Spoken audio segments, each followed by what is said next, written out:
Bienvenue dans cette nouvelle vidéo à destination des administrateurs. Alors je voulais te montrer aujourd'hui une action en lot qu'on peut faire. Alors on peut faire beaucoup d'actions en lot dans Moodle, mais ici je vais prendre l'excuse un peu de l'action en lot pour inscrire donc des utilisateurs à une cohorte. Alors donc ici pour faire des actions en lot sur des utilisateurs, je vais simplement aller sur administration, puis utilisateur, et tu le vois ici c'est marqué donc action en lot sur utilisateur. Alors comme tu peux le constater, on va pouvoir filtrer l'utilisateur avec de nombreux paramètres.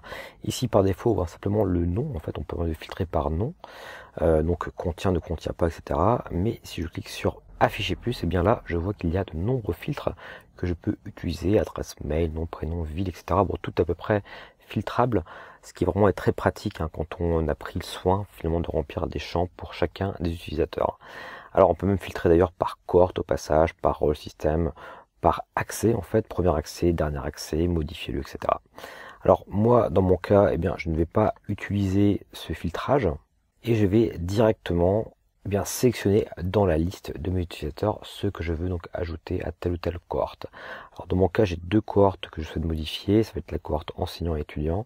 Je vais inscrire par exemple donc Jacques Dupont, Léa Dupont et Paul Dupont dans la cohorte donc étudiant pour l'exemple. Donc je sélectionne les trois noms. Ensuite je clique sur ajouter à la sélection. C'est toujours le même principe quand on fait des actions en lot sur les utilisateurs. Et une fois que c'est fait, je vais simplement ici choisir. Donc pour les utilisateurs sélectionnés, je veux les ajouter à une cohorte. Je clique sur valider. Et je vais maintenant pouvoir choisir la cohorte en question, qui est donc la cohorte étudiant. Je clique sur ajouter à la cohorte. Je vais faire la même opération pour ma cohorte enseignant.